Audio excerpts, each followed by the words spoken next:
Selamat pagi anak-anak semua. Bagaimana untuk tugas agama hari ini?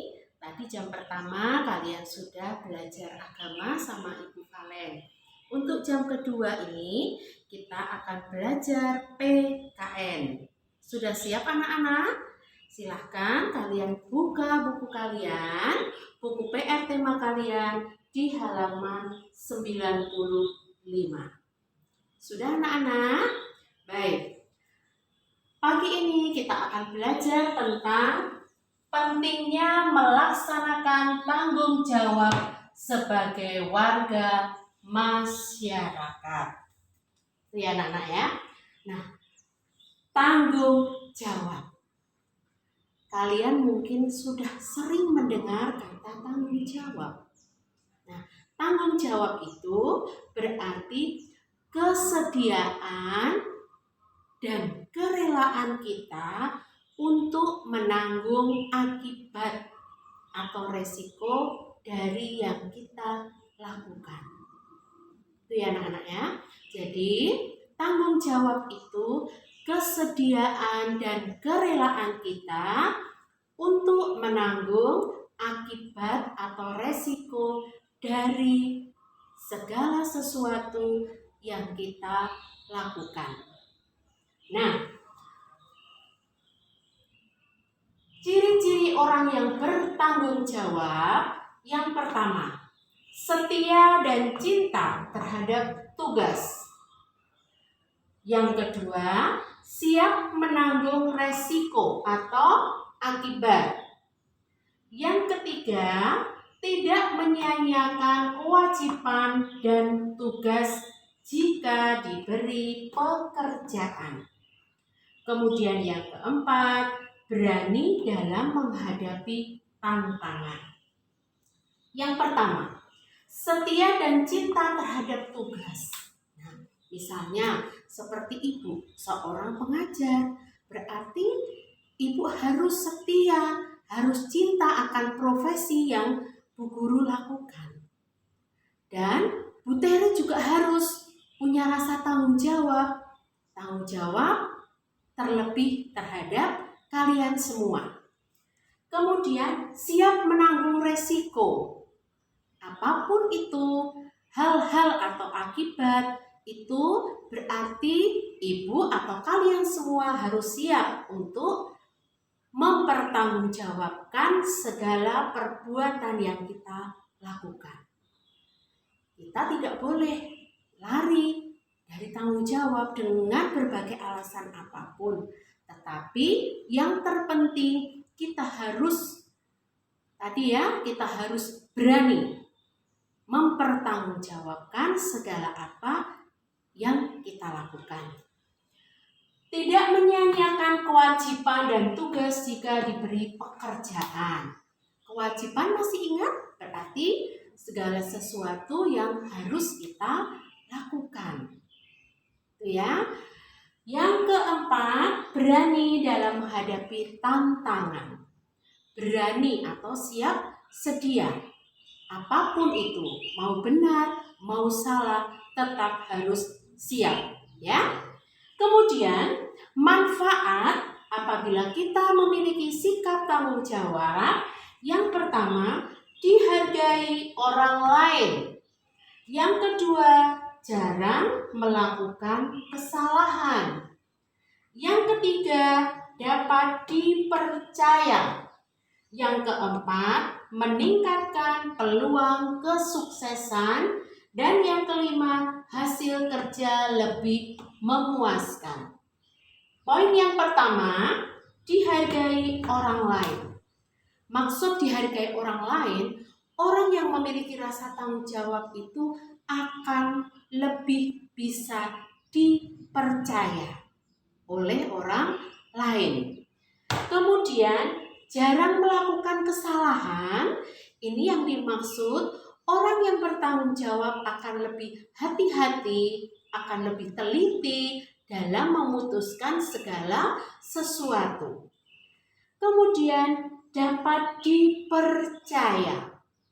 Ya itu tadi anak-anak ya, karena orang ini mempunyai sikap tanggung jawab yang tinggi, Jadi dia juga pasti bisa melakukan dengan baik apa yang menjadi kewajibannya, maka dipercaya atau rasa percaya orang lain terhadap orang tersebut juga akan tinggi. Kemudian meningkatkan peluang kesuksesan. Orang yang bertanggung jawab, peluang untuk sukses, peluang untuk lebih maju itu jauh lebih terbuka lebar. Karena orang tersebut benar-benar mempertanggungjawabkan dari apa yang dia lakukan. Kemudian hasil kerja lebih memuaskan. Orang yang bertanggung jawab akan selalu memikirkan hasil sebelum proses. Harus hasil dia pikirkan. Dia harus memperoleh hasil yang maksimal dengan melalui proses yang maksimal pula. Itu ya anak-anak ya. Nah, alasan pentingnya melaksanakan sikap tanggung jawab kita sebagai warga negara, warga masyarakat juga mempunyai alasan, yaitu yang pertama, memperlancar pembangunan nasional. Yang kedua, terjaga keamanan di lingkungan tempat tinggal. Kemudian yang ketiga, terjalin kerukunan hidup antar warga masyarakat. Yang keempat, mempererat kebersamaan antar warga masyarakat. Yang kelima, terciptanya ketertiban dan keteraturan dalam masyarakat. Dan yang keenam, terciptanya lingkungan yang aman, damai, dan sejahtera. Nah, kita tinggal sebagai warga masyarakat. Kita juga harus memiliki rasa tanggung jawab. Jadi kita akan memetik atau manfaat dari rasa tanggung jawab itu, hasilnya juga akan kita nikmati bersama. Tadi ada tercipta rukun, sehingga kalau kehidupan kita rukun, maka kehidupan kita akan menjadi damai. Pasti semua, tidak hanya ibu guru, anak-anak kalian juga mengharapkan atau menginginkan situasi tersebut. Itu ya anak-anak ya. Nah, untuk lebih memperjelas, mendalami materi ini, kalian bisa tadi ya dibuka bukunya, dibaca materinya lagi di halaman 95. Jelas anak-anak? Oke, baik. Setelah kalian membaca materi itu, nanti ada tugas yang harus kalian kerjakan. Tugasnya ini ya anak-anak ya. Nah, nanti kalian membuat tabel seperti yang ada di papan tulis ini, yaitu nomor tanggung jawab ini orang tua di rumah. Orang tuamu di rumah juga punya tanggung jawab. Sebelah kanan tanggung jawab siswa sebagai peserta didik. Tidak hanya orang tua yang mempunyai tanggung jawab, tetapi kalian di rumah juga mempunyai tanggung jawab. Tidak usah banyak, hanya 5 saja. Dibuat tabel seperti ini, ya anak-anak ya. Ingat ya, tanggung jawab orang tua di rumah dan tanggung jawab siswa sebagai peserta didik. Jelas tugas ibu hari ini anak-anak? Baik, kalau jelas, ibu cukupkan pembelajaran PKN kita hari ini. Lain waktu kita bisa bertemu lagi. Selamat membaca, selamat mengerjakan, sehat selalu. Tuhan memberkati. Halo, selamat pagi anak-anak semua. Bagaimana? Untuk jam pertama tadi kalian sudah belajar agama ya. Sudah selesai tugasnya dari Ibu Malek? Kalau sudah, kita lanjutkan di jam kedua. Kita akan belajar PKN. Ya.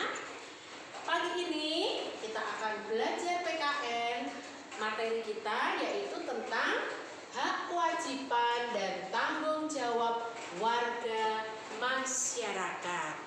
Kalian bisa buka buku lapasnya di halaman 53. Sudah anak-anak? Baik. Hak dan kewajiban serta tanggung jawab itu 3 hal yang tidak bisa dipisahkan. Orang bisa melaksanakan hak, orang juga bisa melaksanakan kewajiban. Hak dan kewajiban harus dilaksanakan secara seimbang. Misalnya, apa itu hak dan apa itu kewajiban? Hak ialah sesuatu yang kita terima setelah melaksanakan kewajiban. Nah, misalnya hak itu yang kita terima, tetapi kita melaksanakan kewajiban. Sebagai seorang siswa, misalnya kita punya hak untuk mendapatkan apa? Nilai dari Bapak Ibu guru. Tetapi seorang siswa juga mempunyai kewajiban untuk menyelesaikan tugas-tugas dari Bapak Ibu guru. Itu contoh dalam kehidupan kita ya anak-anak ya. Anak-anak juga punya hak, misalnya mendapatkan rapor. Nah, tetapi anak-anak juga punya kewajiban untuk mengikuti proses pembelajaran di sekolah. Anak-anak juga punya kewajiban juga selain itu di sekolah, misalnya wajib untuk membayar SPP. Nah, anak-anak juga punya hak sekolah untuk anak-anak itu memberikan pengajaran yang nyaman, yang aman kepada anak-anak semua. Nah, untuk kewajiban ialah sesuatu yang harus kita laksanakan. Tadi ya, contohnya ibu tadi sudah antara hak dan kewajiban. Misalnya kewajiban kamu sebagai seorang siswa tadi, misalnya datang ke sekolah tepat waktu, itu kewajiban. Membayar uang SPP itu kewajiban. Mengerjakan tugas dari Bapak Ibu guru itu juga kewajiban. Dan yang utama sebagai seorang siswa, kewajibanmu ialah belajar. Itu ya nak ya. Antara hak dan kewajiban itu harus dilaksanakan dengan penuh tanggung jawab. Nah, tanggung jawab ialah berani menanggung resiko atau akibat perbuatan yang kita lakukan. Misalnya, kalian tidak mengirim tugas dari ibu guru. Nah, kalian harus bertanggung jawab. Kalian harus menanggung konsekuensi atau akibatnya. Ya, pasti tidak akan mendapatkan nilai. Kalian selain itu misalnya tanggung jawabmu di rumah misalnya. Dengan kalian banyak sekali ya tanggung jawabmu di rumah. Contohnya misalnya orang tua pergi, kalian punya tanggung jawab misalnya menjaga adik atau membantu adik dalam belajar. Itu seyogyanya sudah bisa kalian laksanakan. Nah, kita juga tinggal di lingkungan masyarakat. Di lingkungan masyarakat kita, anak-anak, kita juga punya hak dan kewajiban. Nah, misalnya, coba hak dan kewajiban di lingkungan masyarakat, misalnya haknya kita mendapatkan perlindungan hukum. Nah, kita hidup di mungkin kita tinggal di komplek, itu kita akan merasa tenang kalau hidup kita juga tenang, nyaman. Sebagai warga masyarakat, kita punya hak untuk mendapatkan keamanan dan ketenangan itu. Itu salah satu contohnya. Sedangkan kewajiban kita sebagai anggota masyarakat, misalnya membayar pajak anak-anak ya. Membayar pajak. Ada pajak itu misalnya kendaraan bermotor atau pajak bumi dan bangunan. Itu sebagai kewajiban kita sebagai warga masyarakat. Itu ya anak-anak ya. Nah, di sekolah kita juga di awal Ibu sudah memberikan contoh. Kita juga mempunyai hak dan kewajiban yang harus kita laksanakan secara seimbang. Itu anak-anak ya. Nah, antara hak dan kewajiban itu kita juga sebagai warga masyarakat yang tidak hanya tinggal di lingkungan masyarakat, tetapi kita juga terkadang nanti sebentar lagi kita juga akan bertemu dengan teman-teman. Kita juga punya kewajiban, punya hak untuk menyelesaikan segala permasalahan itu dengan cara bermusyawarah. Nah, musyawarah itu berarti berkumpul bersama-sama untuk menyelesaikan masalah bersama. Nah, pernah kalian anak-anak mungkin baru saja negara Indonesia itu kan memperingati hari ulang tahun ke-75. Nah, mungkin yang tinggal di komplek-komplek, masyarakat sekitarnya itu berkumpul untuk membicarakan hal-hal yang diperlukan atau hal-hal yang akan disepakati. Nanti sebentar lagi kita sama-sama berdoa.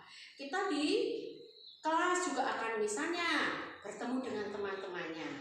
Nah, kita karena belum pernah bertemu ya anak-anak ya, kita misalnya nanti membentuk ketua kelas atau wakilnya. Nah, kita akan berkumpul, kita akan berbicara bersama-sama untuk mencari satu kata yaitu mufakat. Ya, seperti bangsa Indonesia itu juga sama. Nah, musyawarah itu menjadi pedoman atau dasar utama bangsa Indonesia dalam menyelesaikan permasalahan. Itu ya anak-anak ya. Musyawarah itu juga sesuai dengan Pancasila. Sila keberapa anak-anak? Sila ke-4, yaitu kerakyatan yang dipimpin oleh hikmat kebijaksanaan dalam permusyawaratan keadilan. Itu ya anak-anak ya. Jelas penjelasan Ibu? Nah, untuk lebih jelasnya coba nanti kalian bisa baca ya. Tadi di halaman 53, terus di halaman lagi di halaman 59 itu ada. Nanti coba anak-anak lebih mengerti, lebih dipahami anak-anak membaca materi tersebut. Nah, untuk tugasnya hari ini anak-anak tuliskan 3 contoh hak dan kewajiban di lingkungan. A. Sekolah, B. Masyarakat. Maksudnya gini, anak-anak menuliskan 3 contoh hak di sekolah dan 3 contoh kewajiban di sekolah. Jadi haknya 3, kewajibannya 3. Kemudian anak-anak menuliskan juga 3 contoh hak di masyarakat dan 3 contoh kewajiban di masyarakat. Itu ya anak-anak ya. Jangan langsung cuma hak sekolah enggak, tapi 3 hak di sekolah, 3 hak di masyarakat, 3 kewajiban di sekolah dan 3 kewajiban di masyarakat. Kemudian yang kedua, tuliskan hak dan kewajiban anggota musyawarah. Itu di buku ada. Ya anak-anak ya. Bagaimana anak-anak? Jelas tugasnya untuk hari ini? Ya 3 ini ya. Yang kedua 3 aja. Jelas ya? Kalau jelas, Ibu cukupkan materi kita hari ini. Selamat mengerjakan. Ingat, cari di buku. Baca bukunya dengan teliti. Ya, nanti kalau sudah selesai, tugas kirimkan ke Ibu Tri 5B dan Ibu Tere 5A. Sudah anak-anak ya? Salam sehat, selalu semangat, Tuhan memberkati. Halo, selamat pagi anak-anak. Bagaimana kabar kalian hari ini? Sudah siap kalian untuk belajar?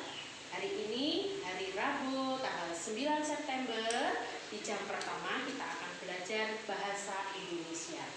Pertemuan yang lalu kita sudah belajar mengenai informasi pokok atau informasi penting yang terdapat dalam sebuah bacaan dan dalam sebuah cerita. Masih ingat anak-anak?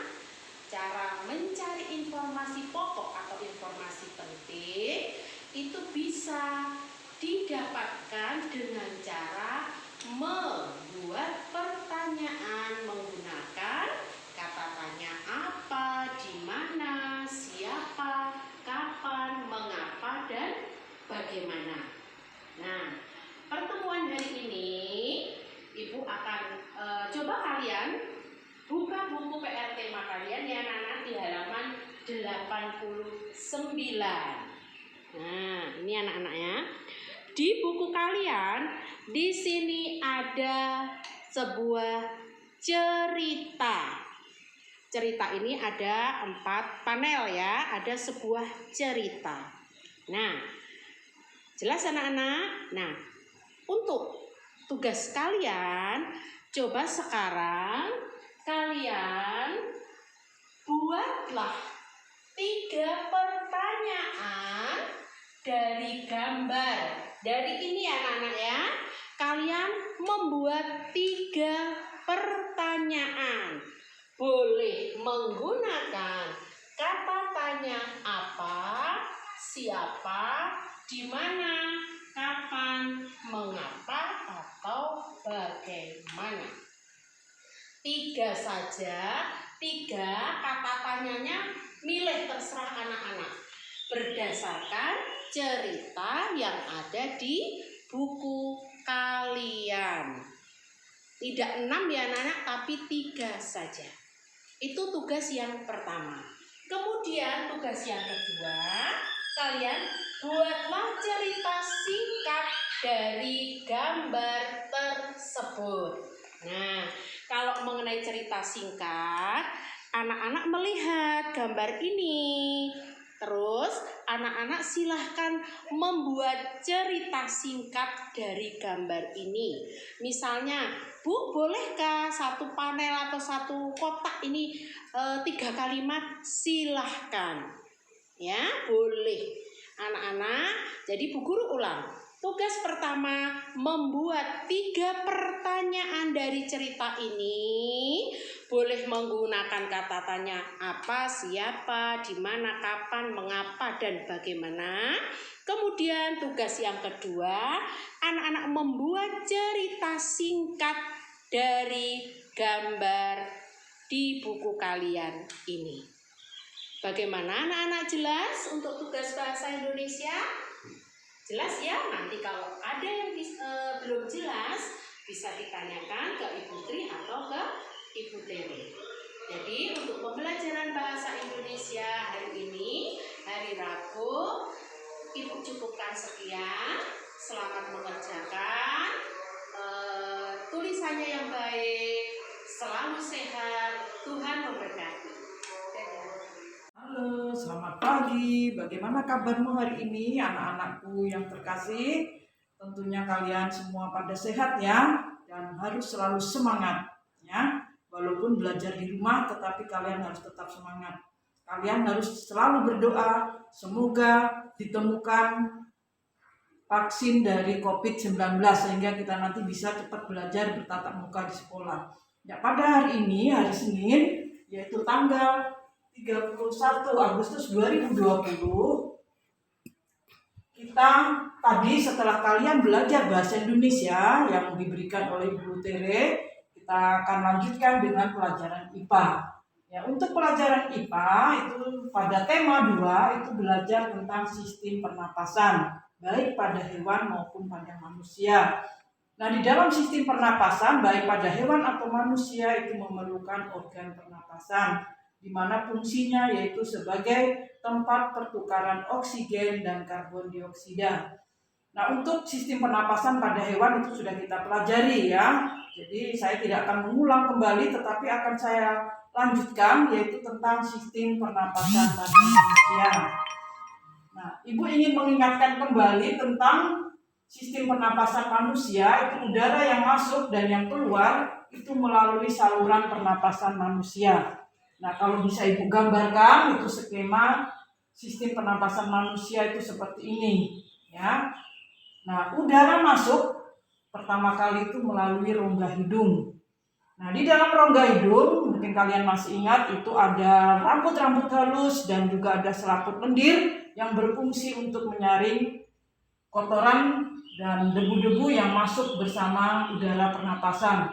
Setelah itu udara akan masuk di dalam paring. Paring ini adalah merupakan perbatasan antara rongga mulut ke kerongkongan dan rongga hidung ke tenggorokan. Kemudian masuk ke laring. Ini terletak di pangkal batang tenggorokan ya. Nah, di situ terdapat pita suara. Nah, kemudian setelah dari laring itu masuk ke batang tenggorokan atau disebut juga dengan trakea. Nah, di dalam trakea atau di dalam dinding trakea atau tenggorokan itu terdapat jaringan rambut atau silia. Nah, di sini juga terjadi proses penyaringan udara dari kotoran-kotoran atau penyakit yang masuk ya, sehingga tidak masuk ke saluran pernapasan berikutnya. Nah, batang tenggorokan atau trakea itu bercabang dua. Ya, bercabang dua, yaitu namanya bronkus. Ada bronkus kanan, ada bronkus kiri. Nah, bronkus bercabang-cabang lagi. Ya, bercabang-cabang lagi yang namanya bronkeolus.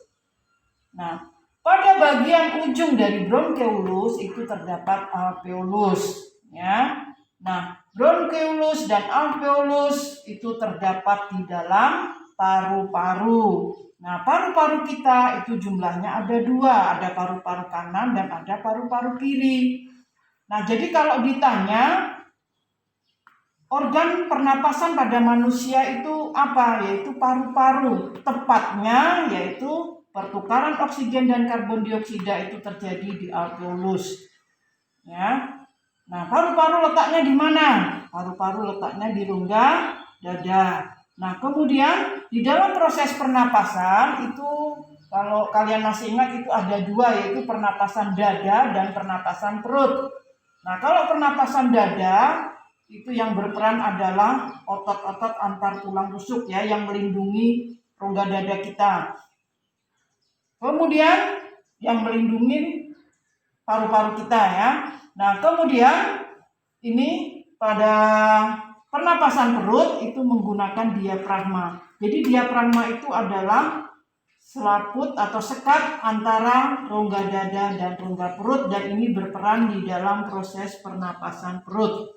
Nah, untuk lebih jelasnya lagi Ibu akan tuliskan saluran pernapasan pada manusia ya supaya kalian tidak salah. Yang pertama itu rongga hidung. Nah, tolong diperhatikan ya. Kemudian langsung aja kalian tulis trakea. Yang ketiga itu adalah bronkus. Yang keempat bronkeolus. Dan yang kelima yang terakhir adalah alveolus. Nah, jadi secara umum ya sistem pernapasan manusia itu terdiri dari organ-organ pernapasan, yaitu ini ada rongga hidung, kemudian ada trakea ya masuk tenggorokan, kemudian yang dua ini bronkeolus dan alveolus itu terdapat di dalam paru-paru. Nah, jadi sekali lagi Ibu ingatkan kalau ditanya saluran pernapasan pada manusia itu mulai dari rongga hidung, trakea, bronkus, bronkeolus, dan alveolus. Nah, kalau ditanya di bagian mana terjadi proses pertukaran oksigen dan karbon dioksida itu adalah pada bagian alveolus. Nah, bagaimana anak-anak sudah jelas ya? Nah, ini terdapat di dalam tubuh kita, karena itu kita harus tahu. Nah, setelah kita tahu, kita bisa menjaga supaya saluran pernapasan kita itu selalu sehat. Nah, namun demikian, karena ada faktor-faktor tertentu, itu dapat menyebabkan organ yang menyusun saluran pernapasan kita itu terganggu, mengalami kelainan. Ya, mungkin kamu pernah, ya kenapa hidungnya tersumbat, mungkin udara dingin, mungkin bisa juga karena terlalu banyak minum yang dingin, ya itu dapat menyebabkan gangguan, atau karena udara kotor. Ya, nah sekarang gangguan pada organ pernapasan itu disebabkan oleh apa saja? Di sini ada 3 penyebabnya ya. Yang pertama karena faktor fisik, yaitu karena kelainan organ pernapasan ini biasanya bawaan sejak lahir, sehingga membuat anak itu lahir prematur dan terganggu pernapasannya. Kemudian yang kedua karena faktor penyakit. Faktor penyakit ini bisa disebabkan oleh virus atau bakteri yang menyebabkan penyakit seperti batuk, influenza, asma, dan lain-lainnya. Kemudian yang terpenting juga itu karena penyebabnya yaitu disebabkan faktor lingkungan. Faktor lingkungan yaitu udara yang tercemar oleh polutan. Polutan itu apa? Mungkin ada yang bertanya-tanya ya. Polutan itu adalah zat yang menyebabkan polusi udara yang berakibat menyebabkan gangguan pada organ pernapasan. Nah, polutan itu apa saja yang bisa menyebabkan gangguan pada organ pernapasan? Itu bisa berupa asap, ya bisa asap pabrik, asap kebakaran hutan, kendaraan bermotor, bisa juga asap rokok, dan juga limbah pabrik dan sampah. Nah, ini semuanya merupakan penyebab dari gangguan pada organ pernapasan. Ya, karena organ pernapasan itu penting bagi kita, yaitu sebagai sumber energi, yaitu oksigen itu digunakan untuk proses pembakaran zat makanan sehingga menghasilkan energi ya. Maka itu kita harus menjaga agar organ pernapasan kita itu selalu sehat. Nah, namun demikian ya karena penyebab tadi itu dapat menyebabkan gangguan. Nah, sekarang tugas kamu coba kamu baca dari buku PR Tema 2 halaman 47 sampai 48 dan halaman 65 sampai 66 ya. Sekali lagi baca buku Tema 2 halaman 47 sampai 48, dilanjutkan halaman 65 sampai 66. Nah, setelah kamu baca ya, kemudian kamu kerjakan tugas berikut, yaitu tentang gangguan dan penyakit organ pernapasan pada manusia. Nah, kamu cukup mengisi dalam tabel ini ya, titik-titik di sini. Nah, bagaimana cara mengisinya? Ya, di sini ada nomor, ada nama gangguan atau penyakit, dan kamu jelaskan penyebab dan gejalanya itu apa. Ya, mulai dari yang nomor 1 misalnya influenza. Penyebabnya apa dan gejalanya yang bisa kita amati apa, kita rasakan apa, ya seperti itu.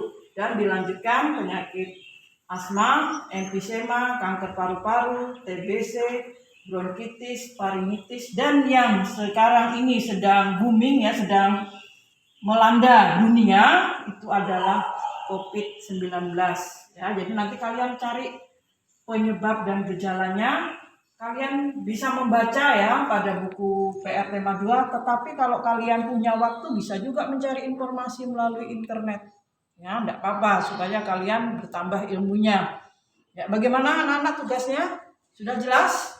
Ya, jadi apabila nanti ada yang kurang jelas, kalian boleh bertanya sama saya atau sama Ibu Teresia. Nah, mungkin pembelajaran kita hari ini cukup di sini ya untuk pelajaran IPA. Dan ingat tugasnya tadi, sebelum mengerjakan harus membaca dulu, jadi tidak langsung menulis mengisi dengan sembarangan ya. Ya, bagaimana? Sudah jelas semuanya ya? Ya, Ibu akhiri. Selamat pagi, selamat belajar, selamat mengerjakan tugas-tugasnya. Halo, selamat pagi anak-anak. Bagaimana kabarnya kalian hari ini? Pada hari ini, hari Senin tanggal 31, Ibu harap kalian semua dalam keadaan sehat. Ya, anak-anak ya. Nah, mengawali hari ini, marilah di pembelajaran pertama ini kita membuat tanda salib terlebih dahulu. Dalam nama Bapa dan Putra dan Roh Kudus. Amin. Baik anak-anak, pada jam pertama ini kita akan belajar bahasa Indonesia. Ya, di minggu yang lalu kita sudah belajar mengenai menentukan informasi penting dalam sebuah bacaan. Ini anak-anak ya, buku tambahi ya. Ini minggu lalu kita sudah belajar menentukan informasi penting dalam sebuah bacaan. Nah, dalam sebuah bacaan itu pasti ada yang namanya informasi penting atau informasi pokok. Nah, informasi penting atau informasi pokok dalam bacaan itu bisa didapatkan dengan cara menjawab pertanyaan atau membuat pertanyaan dengan menggunakan, ingat anak-anak ya, kata tanya adik Simba. Nah ya, apa, di mana, kapan, siapa, mengapa, dan bagaimana. Nah, informasi penting atau pokok itu bisa kalian dengan cara membuat pertanyaan menggunakan kata tanya tadi. Masih ingat kata tanya apa? Itu untuk menanyakan kata benda, keadaan, perbuatan. Kata tanya siapa itu untuk menanyakan orang. Kata tanya di mana itu untuk menanyakan tempat. Kata tanya kapan itu untuk menanyakan waktu. Kata tanya mengapa itu untuk menanyakan alasan atau sebab terjadinya suatu masalah atau peristiwa. Dan kata tanya bagaimana itu untuk menanyakan penjelasan terhadap suatu masalah. Nah, itu ya anak-anaknya. Jadi dengan kalian membuat pertanyaan dan menjawab pertanyaan dalam sebuah bacaan, itu kalian itu sudah menemukan informasi penting atau informasi pokok yang terdapat dalam sebuah bacaan. Jelas anak-anak ya?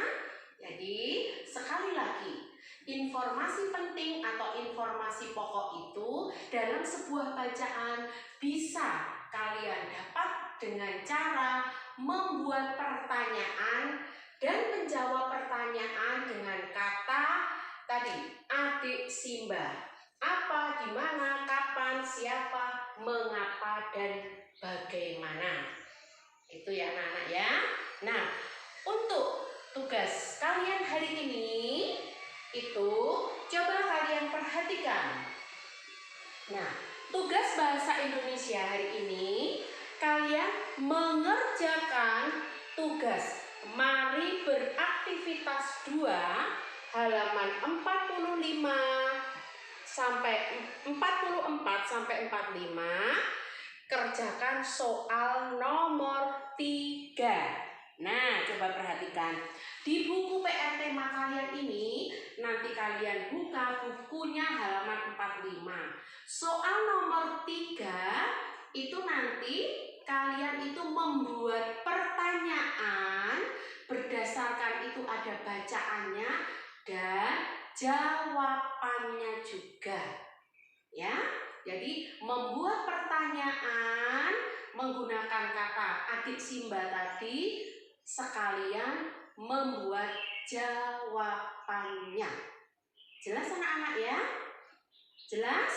Nah, kalau nanti belum jelas, bisa bertanya ke Putri atau ke Putri. Pembelajaran kita hari ini Ibu cukupkan sekian. Lain waktu kita bisa bertemu kembali. Selamat mengerjakan, selamat pagi, dan halo, selamat pagi anak-anak semua. Bagaimana kabar kalian hari ini? Diharapkan semoga kalian semua dalam keadaan sehat. Sudah siap untuk belajar? Sebelum kita belajar, mari kita ambil sikap doa yang baik. Kita membuat tanda kemenangan Tuhan. Dalam nama Bapa dan Putra dan Roh Kudus. Amin. Baik anak-anak, di jam pertama hari ini kita akan belajar ilmu pengetahuan sosial. Kita akan belajar tentang usaha ekonomi perseorangan dan kelompok. Kalian bisa buka buku lakas kalian di halaman 54. Sudah siap anak-anak? Baik. Kegiatan ekonomi masyarakat kita itu dibedakan menjadi ada kegiatan ekonomi perseorangan dan kegiatan ekonomi secara kelompok. Kegiatan ekonomi perseorangan itu juga mempunyai ciri-ciri. Biasanya usaha itu dilakukan dengan modal sendiri. Jadi resiko atau akibat dari kegiatan ekonomi itu ditanggung oleh pemilik modal. Nah, sedangkan usaha ekonomi kelompok itu dibedakan, jenisnya ada 6. Pertama, firma. Yang kedua, persekutuan komoditor. Yang ketiga, perseroan terbatas atau PT.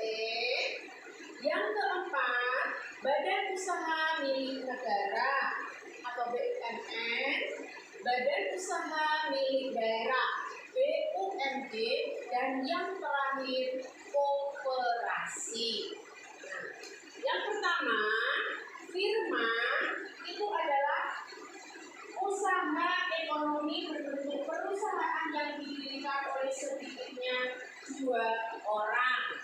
Ya, jadi firma ini usaha yang sedikitnya didirikan oleh 2 orang.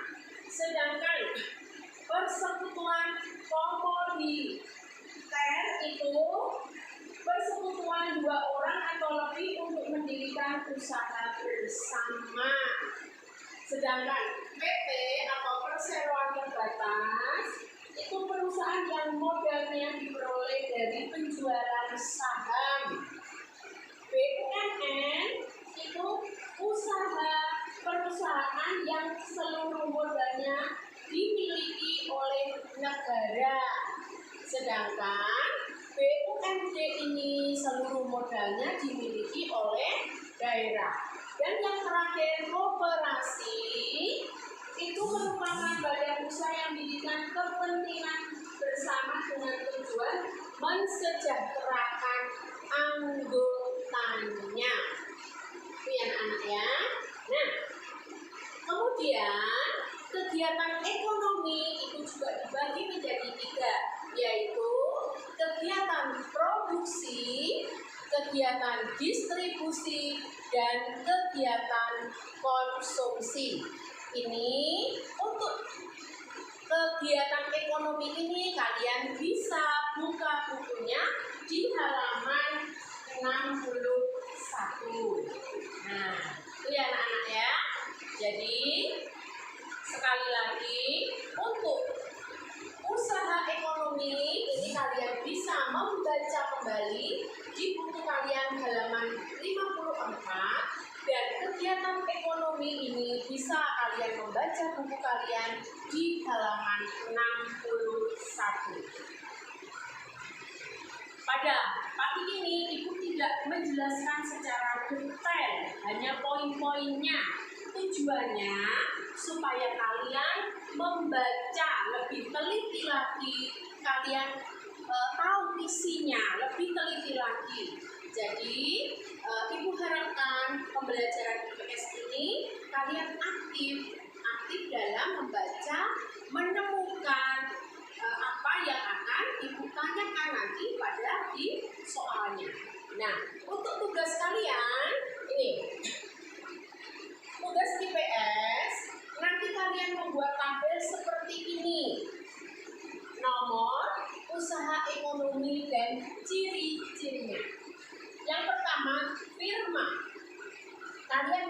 jelaskan. Ciri dari firma itu apa? Yang kedua CV, yang ketiga PP, BUMN, BUMD, dan koperasi.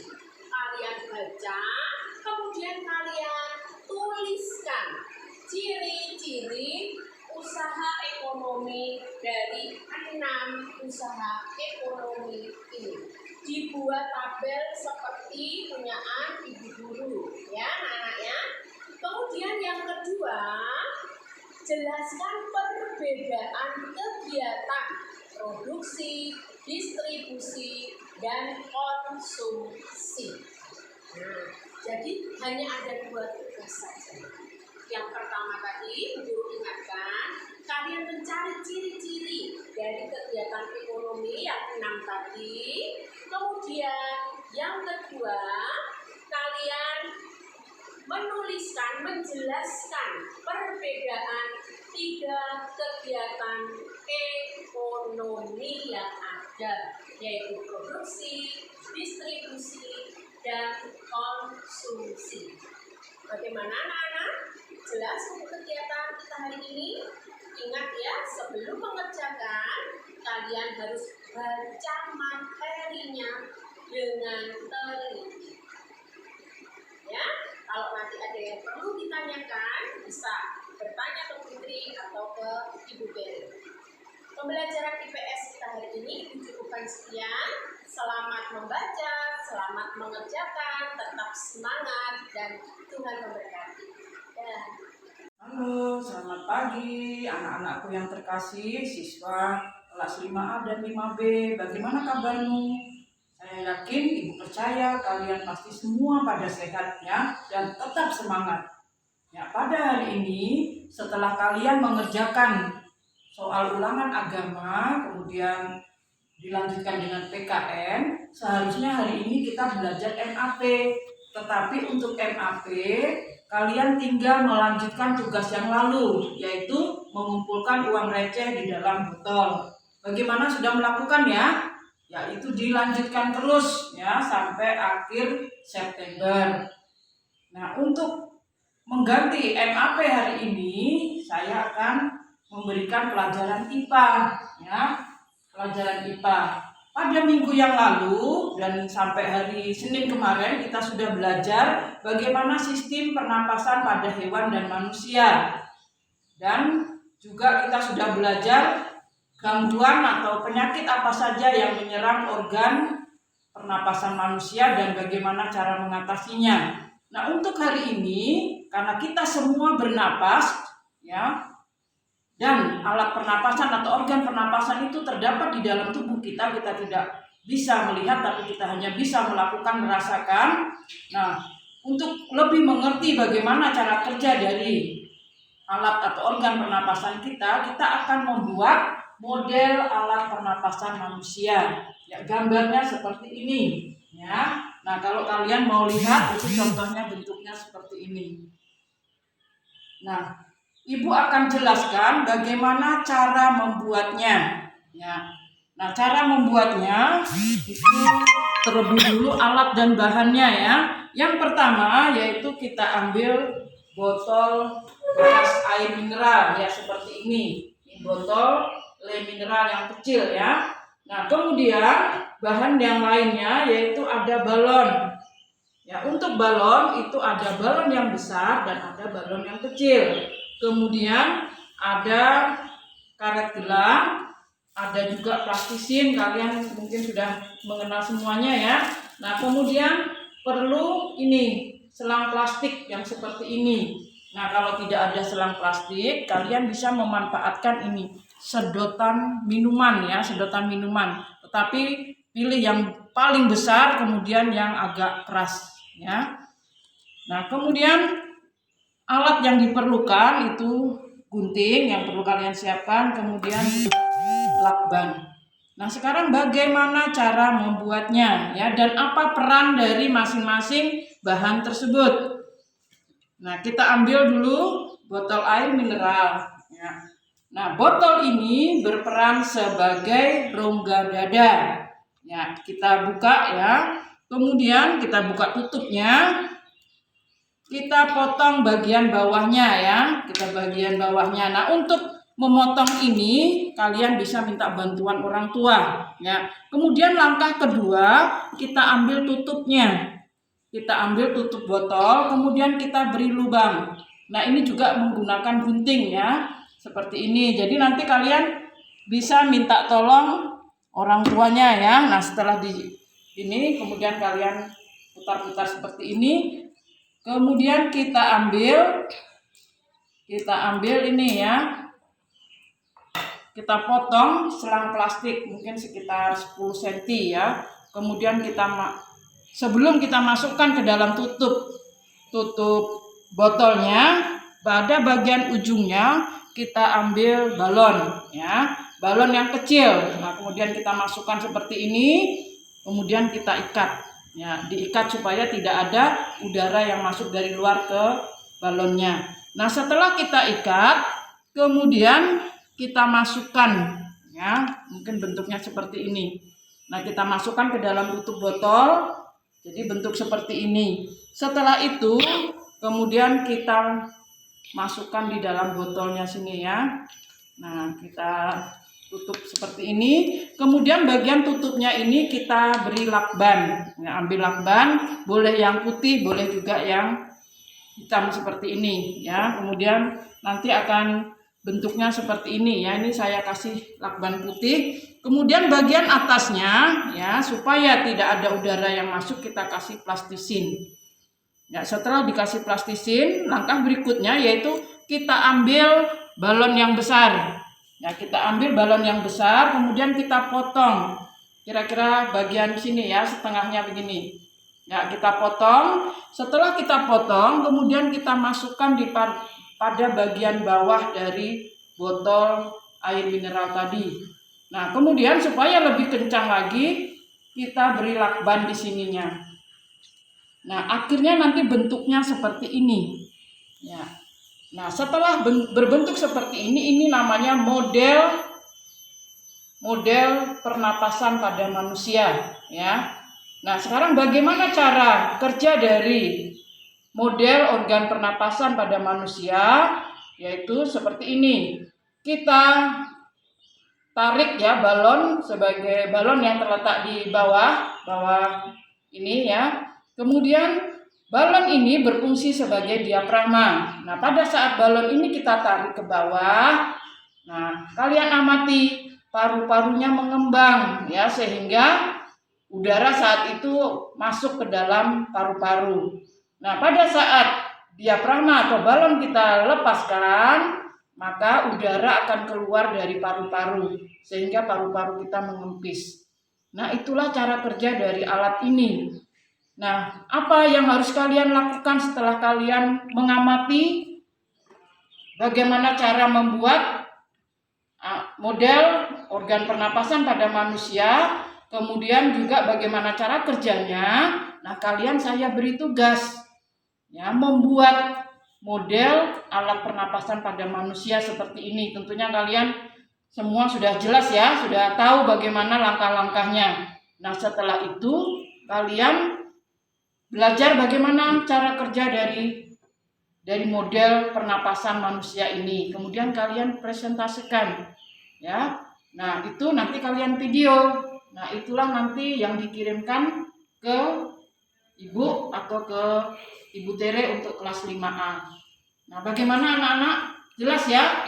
Nah, ini sangat menyenangkan bagi kamu ya, bagaimana kita untuk membuat model alat pernapasan pada manusia. Tapi ingat, di dalam membuat kalian tidak sendiri. Kalian harus dibantu dengan orang tua, bapak, ibu, boleh juga dengan kakak. Kenapa? Karena kita menggunakan gunting. Gunting merupakan benda tajam, jadi harus hati-hati ya. Nah, apabila nanti kalian kurang jelas, kalian bisa lagi membaca bukumu ya, pada buku tema 2, subtema 3, pembelajaran 5. Ya, bagaimana anak-anak?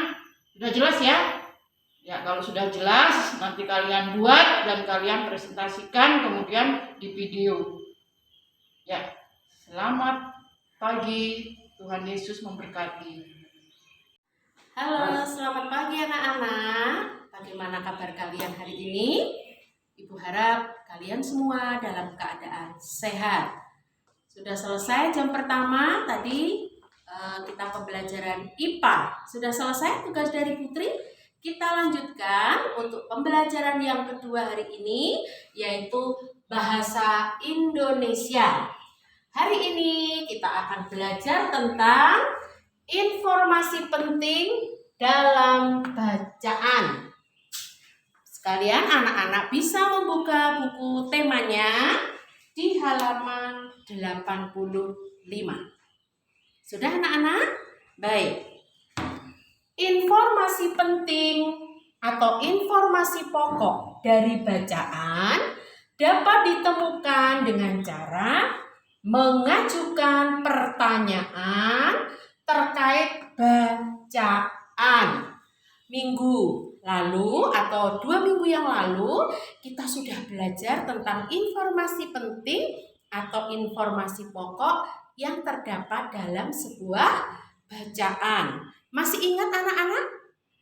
Untuk mendapatkan informasi penting atau informasi pokok tersebut, kita bisa mengajukan pertanyaan menggunakan kata tanya, apa, siapa, di mana, kapan, mengapa, dan bagaimana. Atau biasa yang dikenal dengan adik simbah. Masih ingat ya anak-anak ya? Kalian bisa buka buku catatannya lagi. Nah, hari ini Ibu akan mengulang sedikit tentang mencari informasi pokok atau informasi penting tersebut.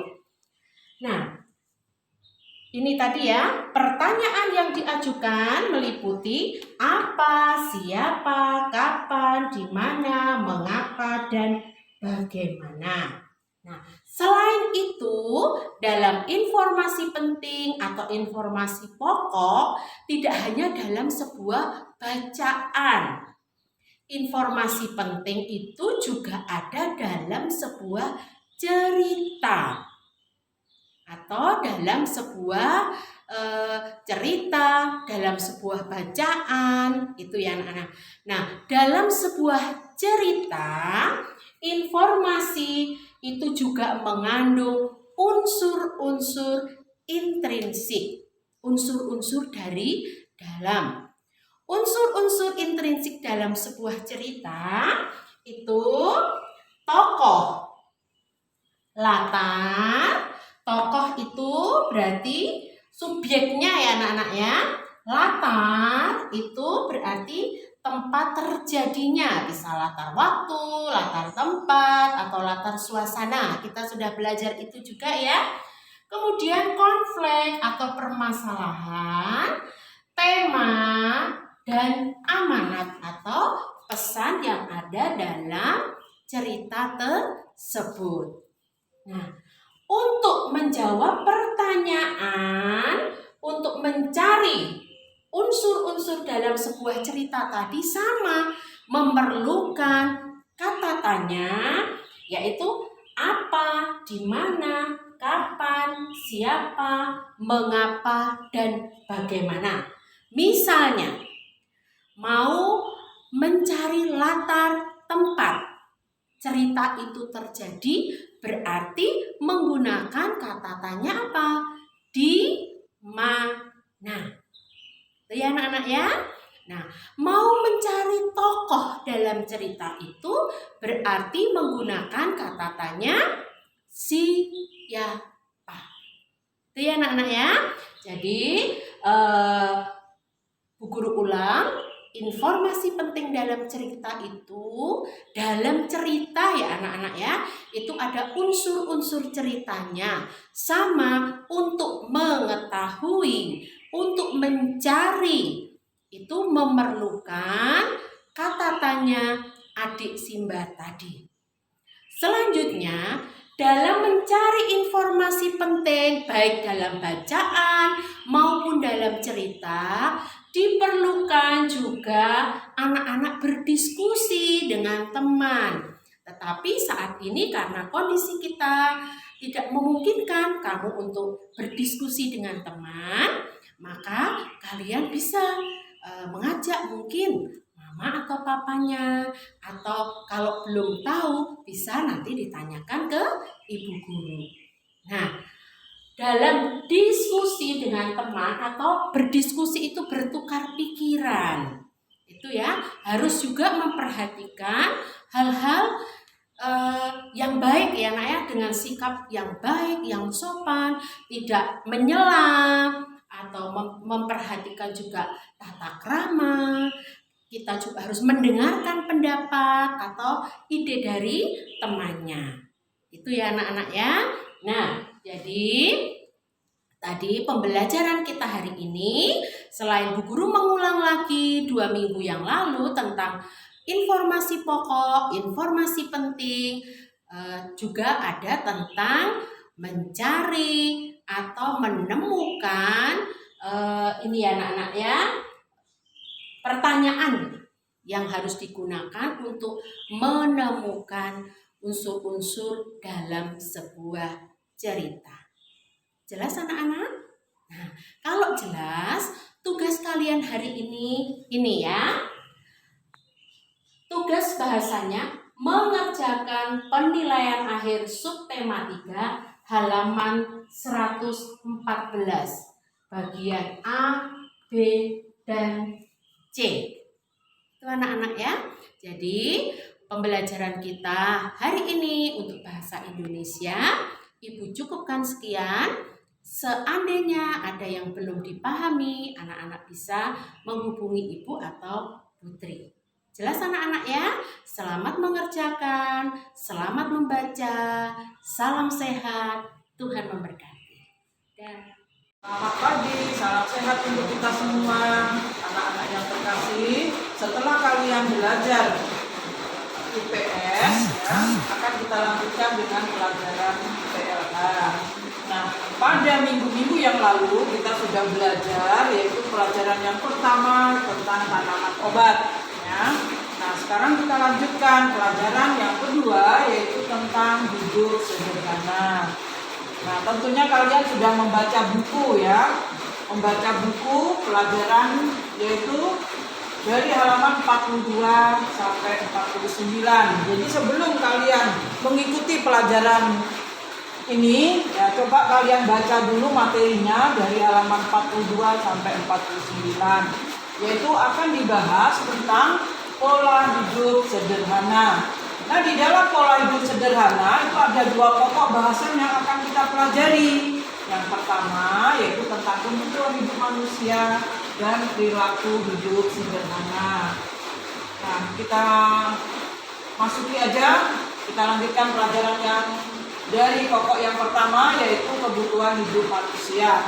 Ya, kita ketahui bahwa untuk mempertahankan kelangsungan hidup manusia, ya saya dan kalian semua otomatis memerlukan kebutuhan, ya, kebutuhan hidup. Apa yang kita butuhkan di dalam kehidupan kita?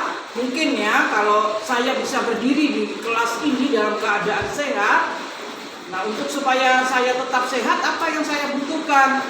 Ya mungkin saya perlu makan makanan yang bergizi, juga saya perlu pakaian, ya, juga perlu tempat tinggal. Dan tidak hanya cukup itu, saya mungkin perlu kebutuhan yang lain ya. Misalnya apa? Ya, misalnya saya sebagai guru otomatis perlu apa? Perlu spidol, perlu buku-buku pelajaran dan lain sebagainya. Nah, dari kebutuhan-kebutuhan itu, ya, itu kebutuhan manusia pada dasarnya dibedakan menjadi 2 ya, kebutuhan utama dan tambahan. Nah, kebutuhan utama itu disebut juga dengan kebutuhan primer. Nah, apa kebutuhan primer itu? Nah, kebutuhan primer itu apabila tidak dipenuhi itu akan mempengaruhi kelangsungan hidup manusia. Contohnya apa? Nah, misalnya makan. Apa yang terjadi kalau saya atau kamu tidak makan? Mungkin kalau baru 1 hari kita sudah merasa lapar, lemas badannya, beberapa hari mungkin akan sakit, dan mungkin sampai sebulan apa yang terjadi ya akan mempengaruhi kelangsungan hidup kita. Ya, selain makan mungkin ada pakaian dan ada juga tempat tinggal. Nah, 3 kebutuhan itu termasuk di dalam kebutuhan utama. Apabila 3 kebutuhan itu tidak terpenuhi, akan mempengaruhi kelangsungan hidup kita. Nah, kemudian sebagai kebutuhan tambahan itu ada kebutuhan sekunder dan ada kebutuhan tersier.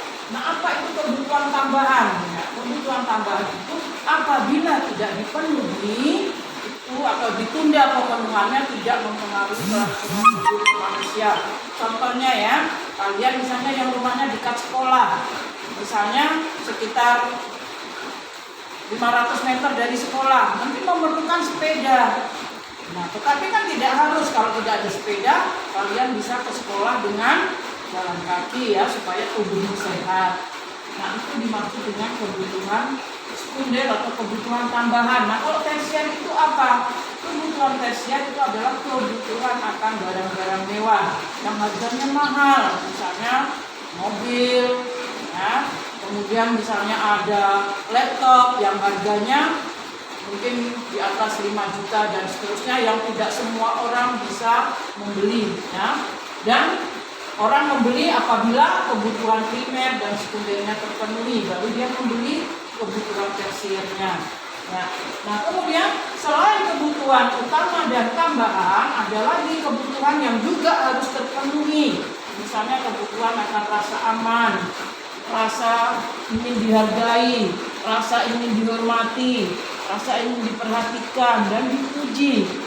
Ya, contohnya kalian ya, pasti ingin kan kalian itu diperhatikan ya oleh bapak ibu guru maupun oleh orang tuamu.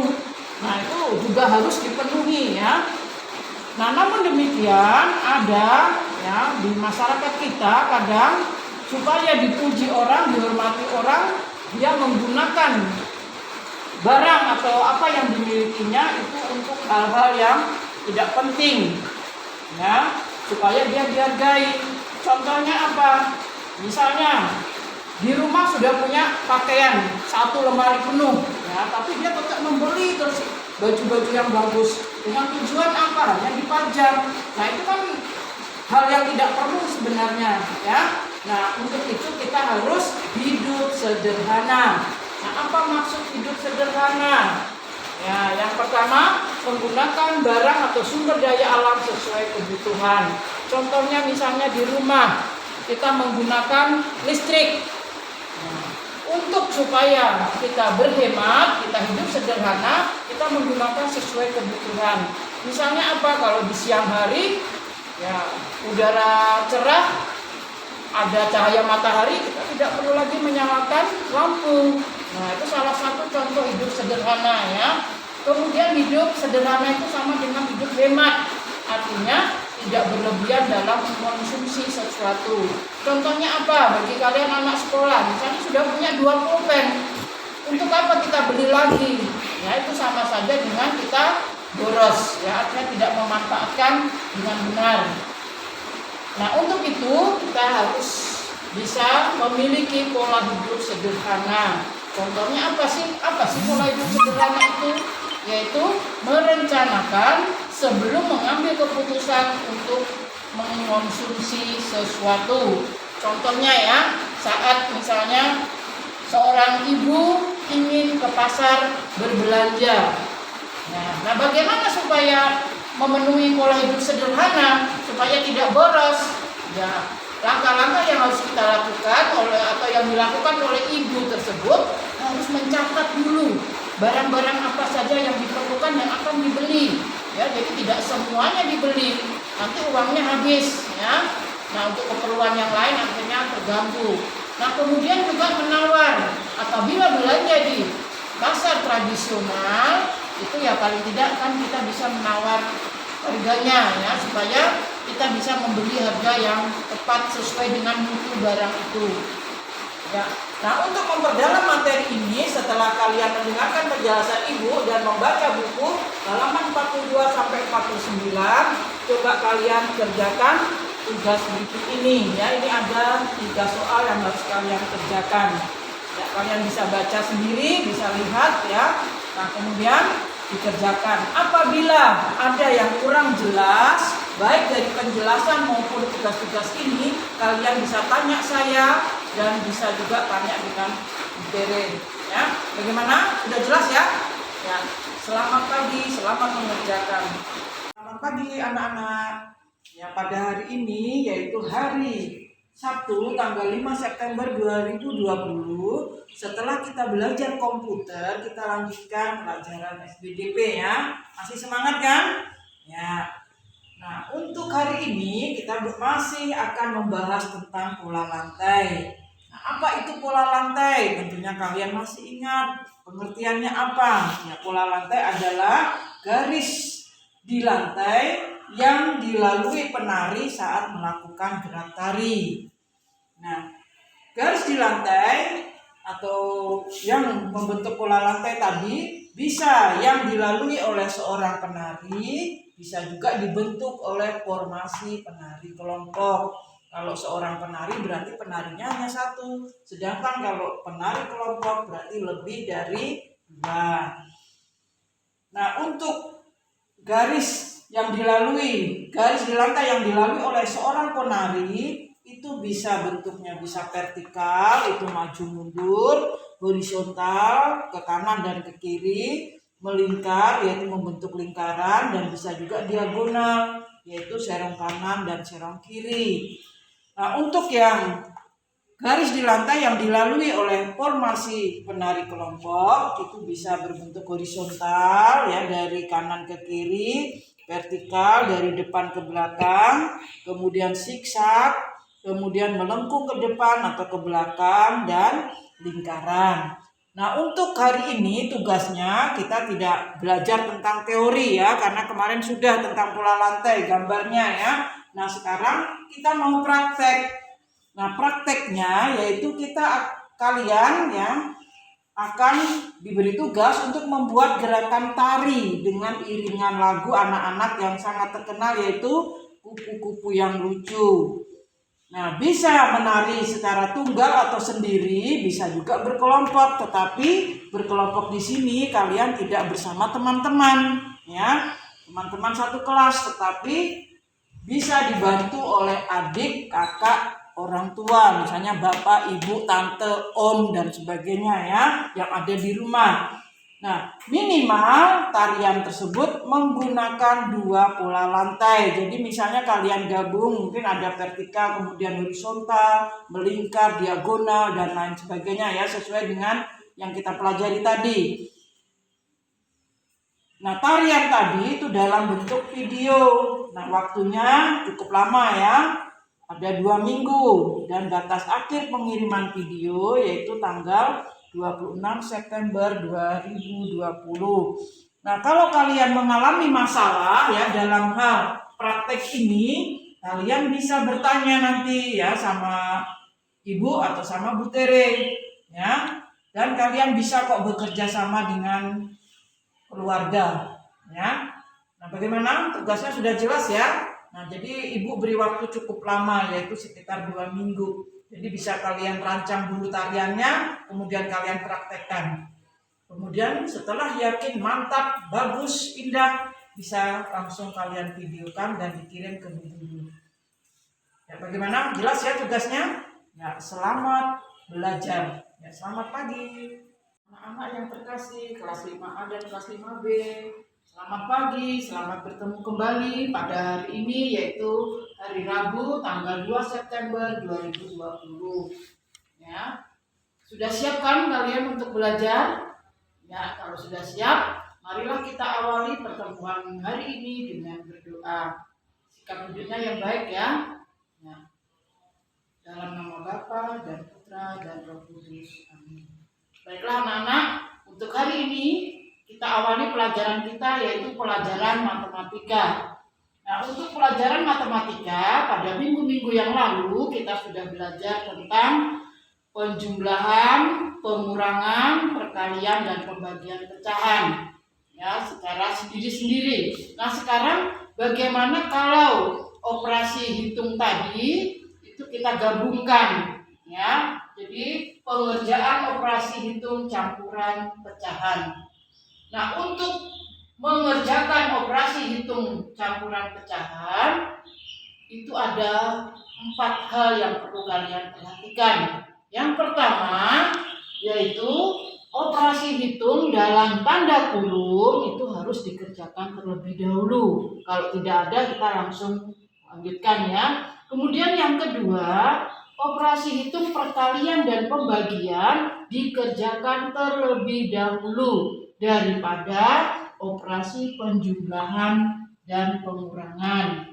Yang ketiga yang harus kalian perhatikan lagi, jika dalam soal terdapat operasi hitung perkalian dan pembagian, maka dikerjakan urut dari yang paling kiri. Dan yang keempat, jika dalam soal terhadap operasi hitung penjumlahan dan pengurangan, maka dikerjakan secara urut dari yang sebelah kiri. Nah, sekarang bagaimana kita menyelesaikan masalahnya ya? Nah, sekarang Ibu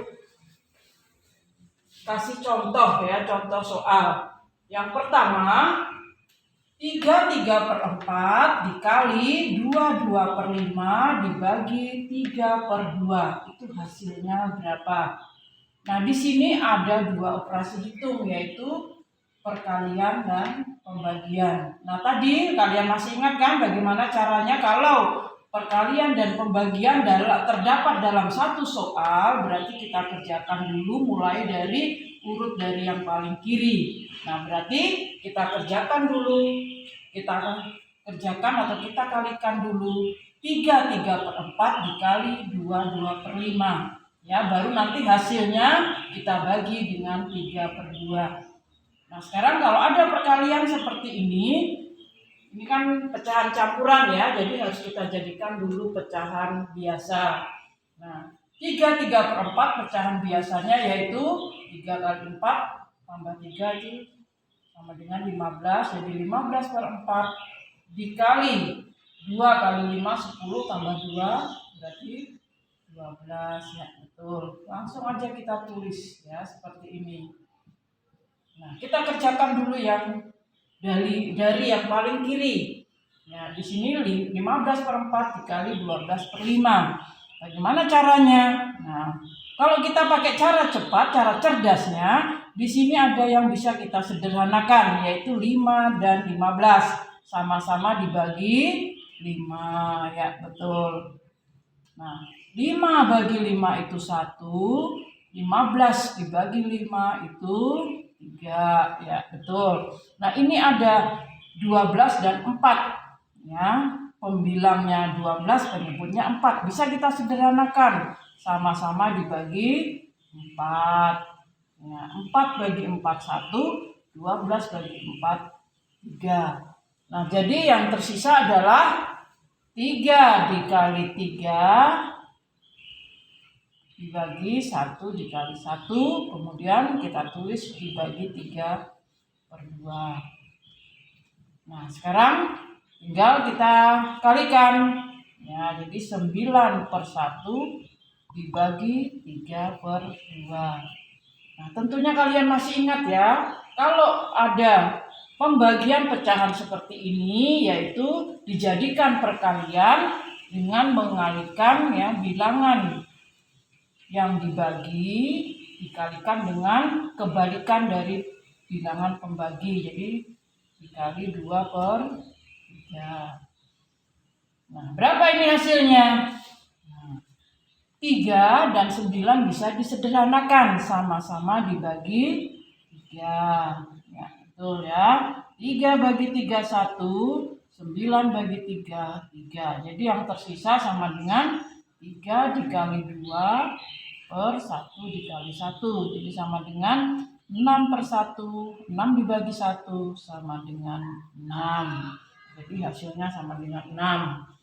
Nah, sudah jelas ya? Jadi kalau ada di dalam satu soal ada perkalian dan pembagian, berarti kita kerjakan secara urut dari kiri baru ke kanan ya. Nah, sudah jelas ya? Nah, sekarang kita lanjut contoh yang kedua. Nah, contoh yang kedua ya, di sini ada operasi hitung apa saja.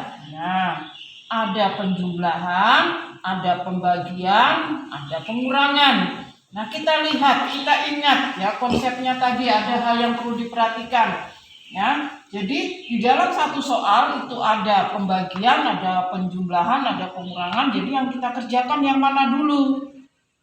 Ya, betul ya, yang pembagian dulu.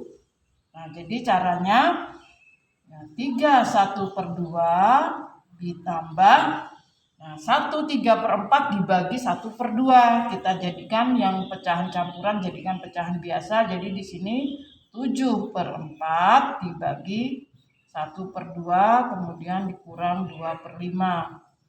Nah, ini kita lanjutkan. Jadi 3/1/2 ditambah, nah yang pembagian dijadikan perkalian ya. Jadi 7/4 dikali 2/1 dikurang 2/5.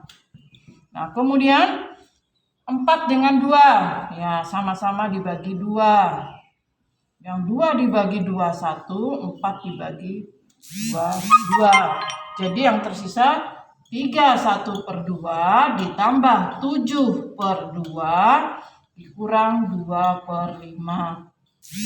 Nah, di sini ada penjumlahan dan pengurangan. Jadi kita kerjakan mulai dari urutan yang paling kiri ya. 3/1/2 itu sama dengan 7/2 ditambah 7/2, kemudian nanti dikurang 2/5. Jadi sama dengan, ini penyebutnya sudah sama, jadi tinggal menjumlahkan, jadi 14/2 dikurang 2/5. Nah, 2 dan 5, penyebutnya 2 dan 5 berarti dijadikan per KPK-nya berapa? Ya, betul. 10. Nah, 2 jadi 10 tuh dikali 5. Berarti di atasnya juga dikali 5. 14 kali 5 berapa? Ya, betul. 70. 5 jadi 10 dikali 2. Di atas berarti dikali 2. Betul ya. Jadi 4. Jadi sama dengan, penyebutnya sudah sama, tinggal mengurangkan pembilangnya. Jadi sama dengan 66/10.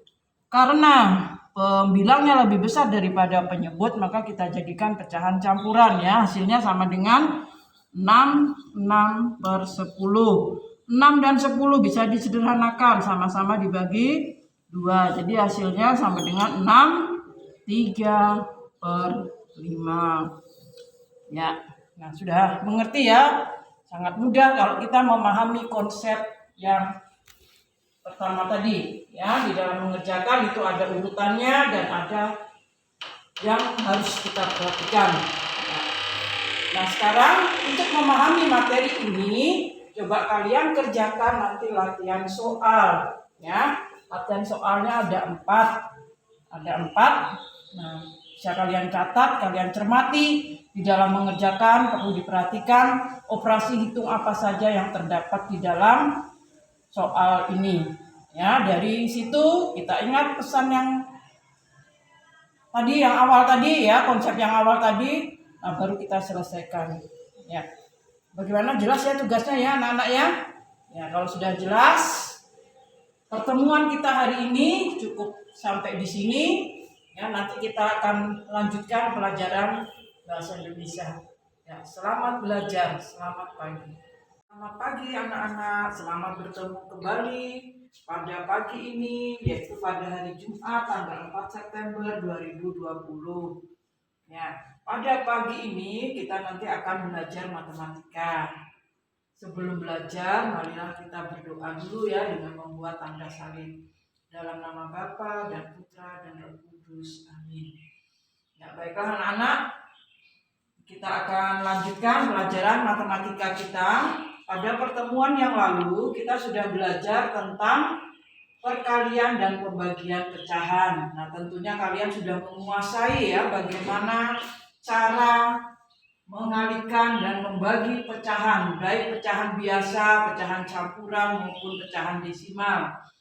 Nah, untuk hari ini kita akan belajar tentang bagaimana menyelesaikan masalah yang kita temui di dalam kehidupan kita sehari-hari, yaitu dengan menggunakan konsep perkalian dan pembagian pecahan. Nah, sekarang coba kalian perhatikan ya.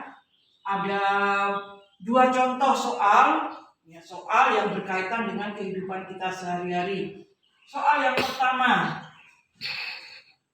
Bapak memiliki sebidang tanah. Setengah bagian dari tanah tersebut akan ditanami dengan tanaman sayuran. Tentunya kalian kan tahu tanaman sayuran itu misalnya apa saja. Misalnya ada bayam, ada kangkung, kacang panjang, dan lain-lainnya lagi ya, masih banyak. Nah, dari tanah yang ditanami sayuran, itu 3/4 bagian akan ditanami kacang panjang. Berapa bagian tanah yang ditanami kacang panjang? Bagaimana kita menyelesaikan masalah ini?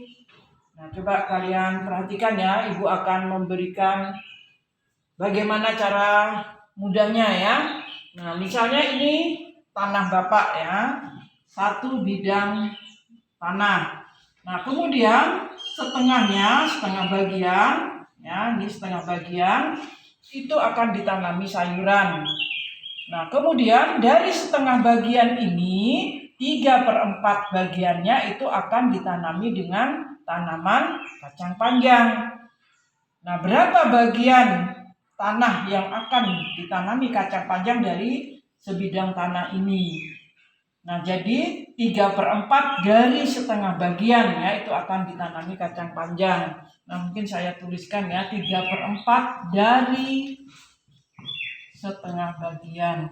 Nah, itu ada kata dari di sini. Berarti diapakan menyelesaikannya, yaitu dengan cara dikalikan. Betul ya. Jadi penyelesaiannya sama dengan 3/4 dikali 1/2. Nah, perkalian seperti ini tentunya kalian sudah bisa ya, sudah menguasai. Nah, bagaimana caranya kalau perkalian seperti ini? Langsung kita kalikan pembilang dengan pembilang dan penyebut dengan penyebut. Jadi hasilnya berapa? Ya, 3/8. Nah, jadi tanah yang ditanami kacang panjang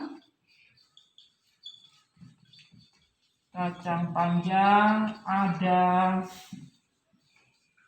3/8 bagian. Nah, mudah kan? Ya, jadi untuk menyelesaikan sebuah soal, kalian cermati betul-betul kalimat di dalam soal itu. Apa yang dimaksud? Ya. Nah, ini contoh soal nomor 1. Nah, sekarang Ibu akan memberikan contoh satu lagi. Ya. Seorang pedagang membeli 7/1/2 kg gula pasir. Gula pasir tersebut akan dimasukkan ke dalam kantong plastik kecil. Setiap satu kantong plastik diisi 1/4 kg gula pasir. Nah, pertanyaannya, berapa banyak kantong plastik yang diperlukan pedagang tersebut? Bagaimana cara menyelesaikannya? Penyelesaiannya seperti apa? Nah, contohnya dari soal ini kira-kira menurut kamu dibagi atau dikali? Nah, karena di sini ya jumlah gulanya ada 7/1/2 kg. Nah, setiap satu kantong kecil itu berisi 1/4 kg. Nah, yang ditanya berapa banyak kantong plastik? Berarti diapakan?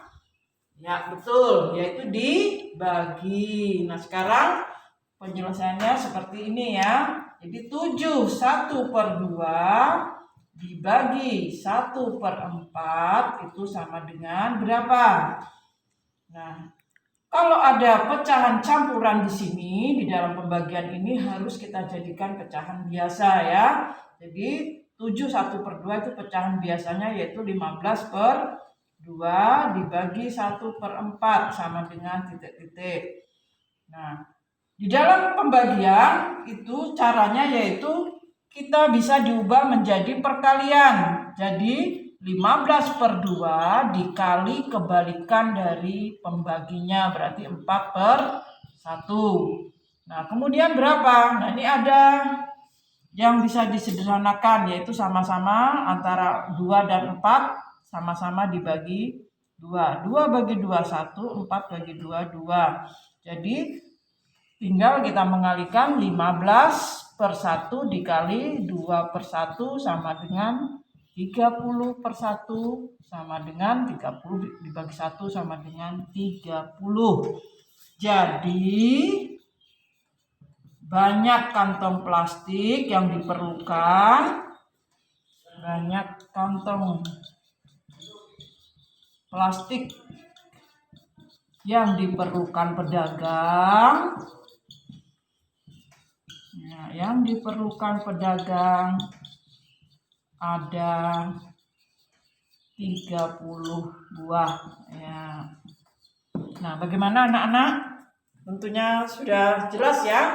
Jadi di dalam mengerjakan soal cerita atau menyelesaikan masalah di dalam bentuk soal cerita, kalian harus baca dulu soalnya dengan teliti, dengan cermat.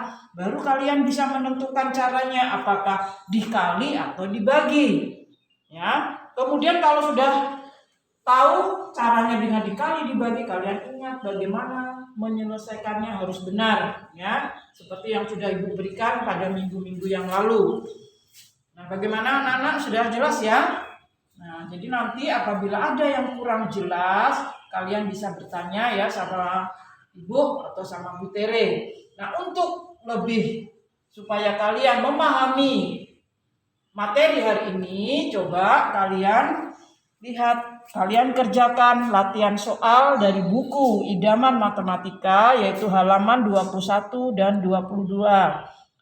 Itu kalian hanya Ibu kasih tugas mengerjakan 4 nomor saja, 4 soal, yaitu nomor 1, 3, 6, dan 10. Ya, bagaimana anak-anak, sudah jelas ya tugasnya? Ya, kalau sudah jelas, ya selamat mengerjakan, selamat belajar, selamat pagi. Selamat siang anak-anakku yang terkasih, siswa kelas 5A 5B. Bagaimana kabarmu? Tetap semangat kan? Ya. Tadi kalian sudah belajar bahasa Indonesia ya. Nah, sekarang kita lanjut dengan pelajaran matematika. Nah, pada minggu-minggu yang lalu kita sudah belajar tentang pembagian dan perkalian pecahan. Baik pecahan biasa, campuran maupun desimal ya. Nah, untuk memperdalam materi tersebut, untuk pelajaran hari ini Ibu tidak akan menambah pelajaran ya, tetapi Ibu akan melatih soal-soal ya. Saya beri latihan soal-soal. Selain untuk memperdalam materi perkalian dan pembagian pecahan dan desimal, juga untuk persiapan ulangan hari Jumat ya. Nah, sekarang kalian lihat ya, soalnya itu ada 2 bagian ya. Yang pertama itu kalian kerjakan soal berikut dengan cermat ya. Jadi di sini ada 12 soal, terdiri dari soal perkalian, ada soal pembagian, dan ada 2 soal tentang operasi hitung campuran. Nah, kalian tentunya sebelum mengerjakan ini kalian baca dulu materinya di buku ya.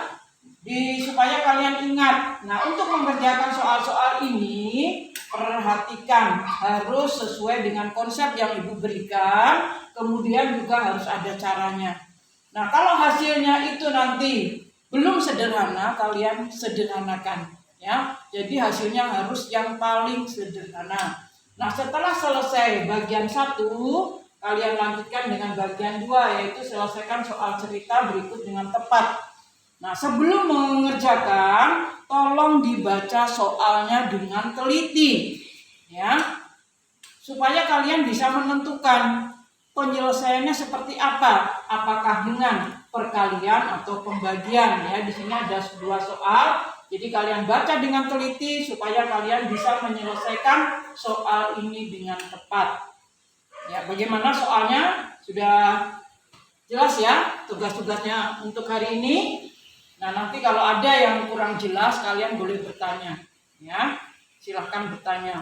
Nah, mungkin untuk pelajaran matematika hari ini saya cukupkan di sini ya.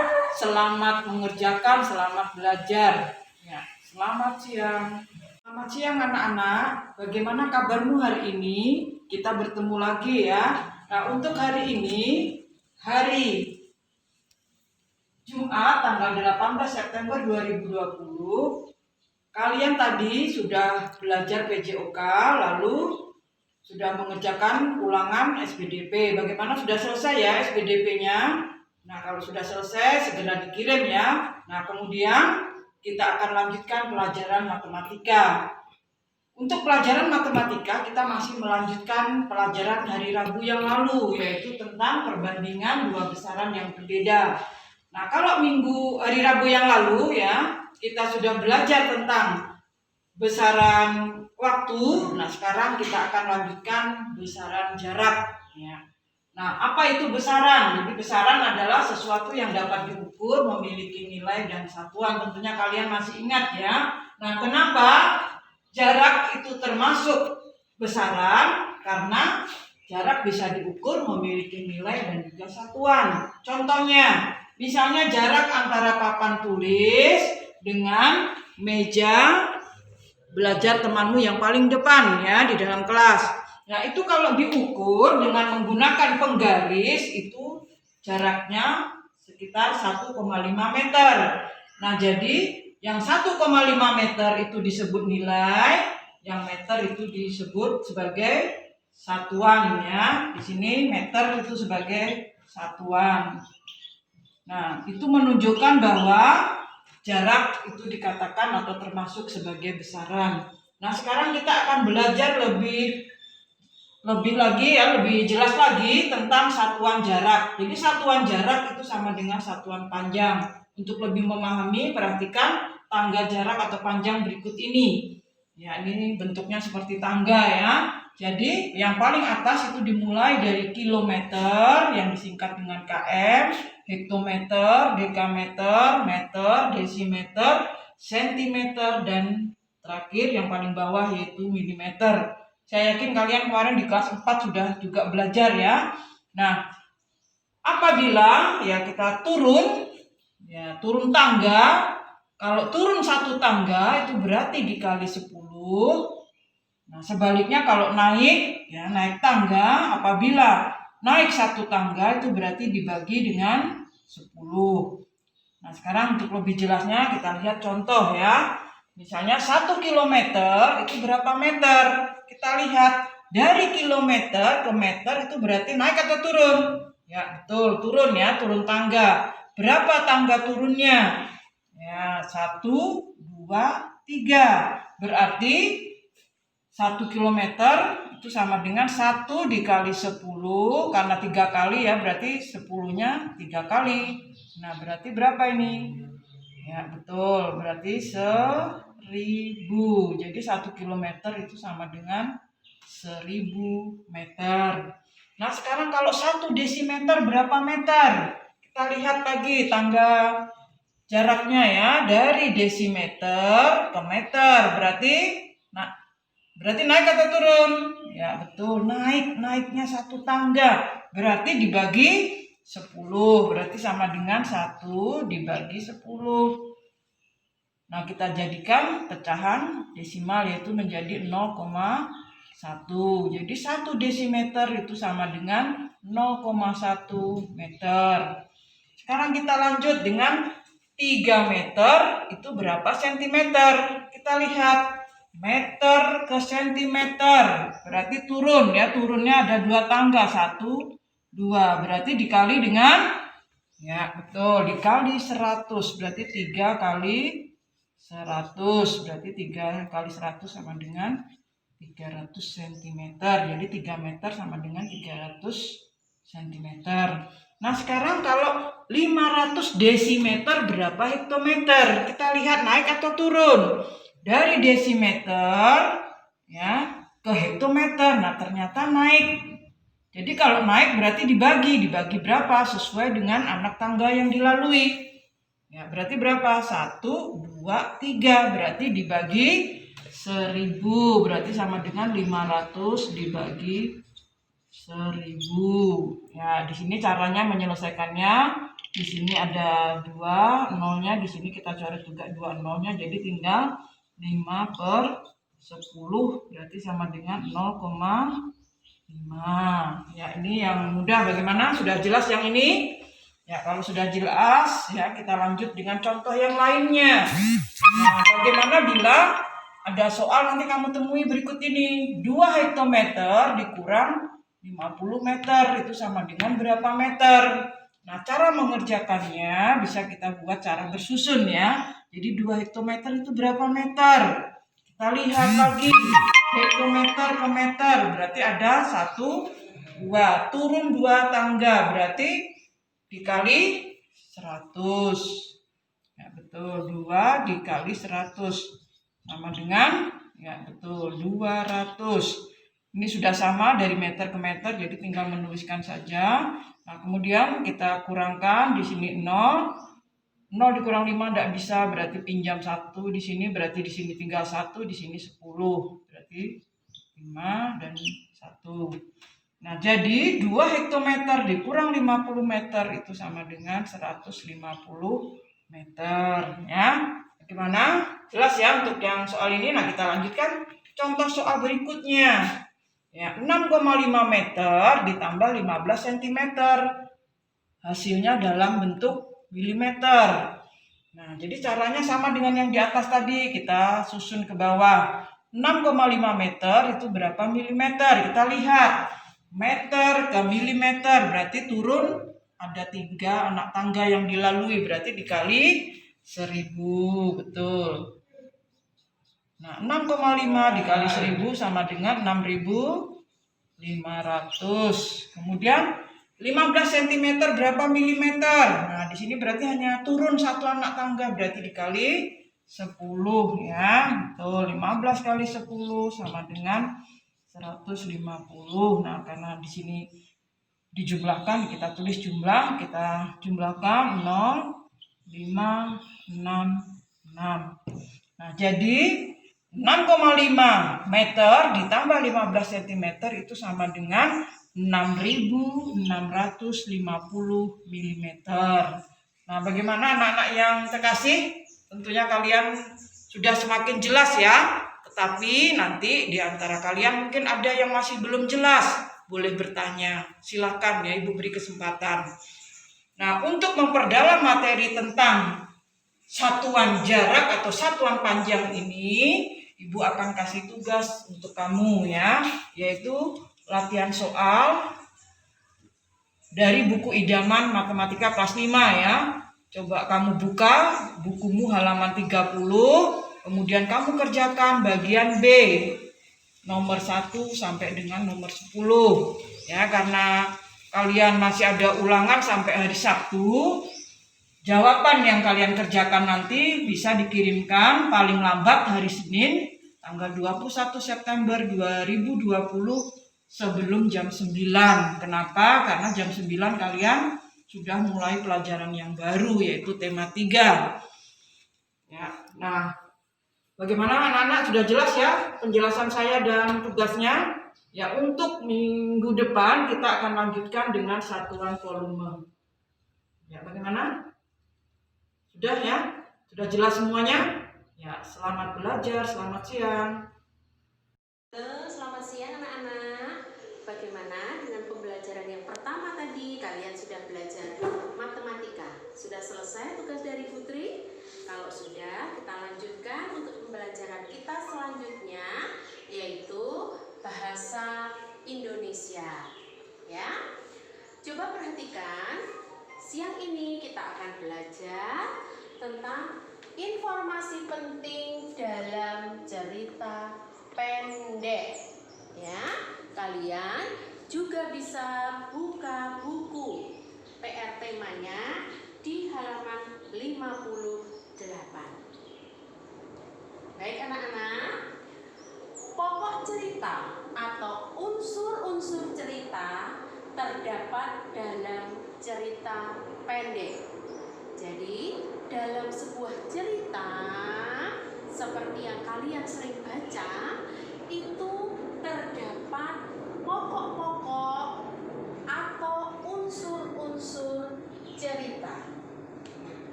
cerita itu meliputi yang pertama tokoh atau pelaku cerita.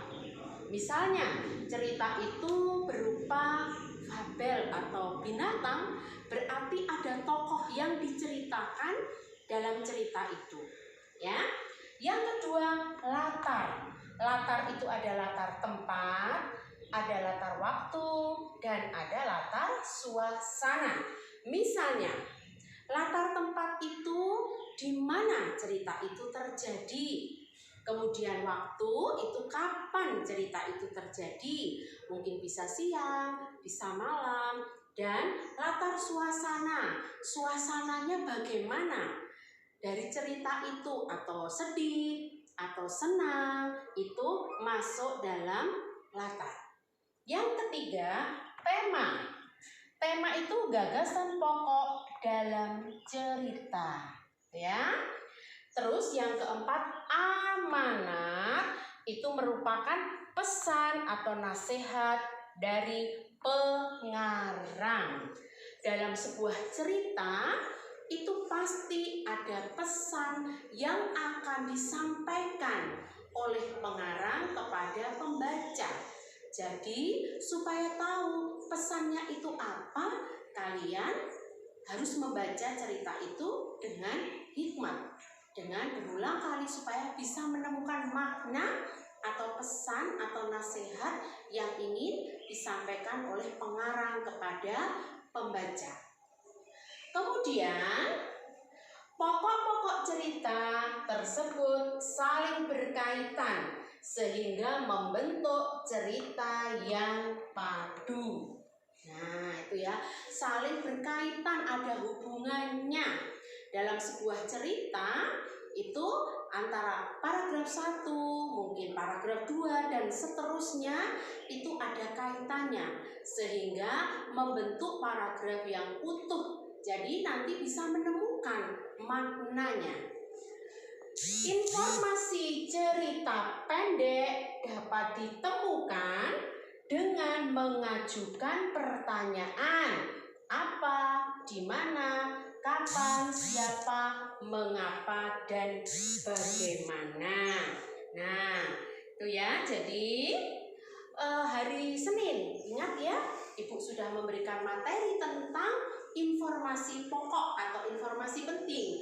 Masih ingat yang harus cara mencari informasi pokok atau informasi penting dengan cara mengajukan pertanyaan dan menjawab pertanyaan dengan kata adik simbah. Masih ingat ya? Oke. Ya, sekarang untuk tugasnya. Ini tapi sebelumnya ini jelas atau belum anak-anak? Untuk informasi penting dalam cerita pendek jelas, mengerti? Ayo pahami ya. Kalau belum jelas, belum mengerti, bisa bertanya ke Putri atau ke Ibu Tere. Nah, untuk tugas kalian pembelajaran kita hari ini, kalian mengerjakan soal halaman 59, langsung kalimat jawab. Soal tidak perlu ditulis. Bacalah cerita dengan cermat. Coba. Nah, halaman 59 buku PR tema kalian, maaf 58 ya anak-anak ya. Itu judulnya, ceritanya ada apa dengan Albi? Temu ya. Nah, ini bacaannya. Kemudian kalian mengerjakan 10 soal ini, tetapi tidak perlu ditulis lagi soalnya, langsung memakai kalimat jawab. Nomor 1, siapakah tokoh dalam cerita ada apa dengan Albi? Jadi kalian menulisnya, tokoh dalam cerita ada apa dengan Albi ialah titik-titik. Jelas anak-anak? Jelas ya? Jadi tidak perlu menuliskan, tetapi mengerjakannya langsung menggunakan kalimat jawab. Ingat, kalian harus membaca cerita itu berulang-ulang secara hikmat. Jadi anak-anak bisa mengerti jawaban itu secara tepat. Jelas anak-anak? Oke, kalau jelas, soal itu 10 nomor dikerjakan dengan teliti. Kalau sudah selesai, boleh dikirim hasil pekerjaan kalian seperti biasanya. Jangan lupa huruf besar, tanda baca, tulisan yang rapi. Diusahakan tulisan tegak bersambung. Baik anak-anak ya, pembelajaran kita siang hari ini Ibu cukupkan sekian. Selamat mengerjakan, selalu sehat dan semangat. Dadah.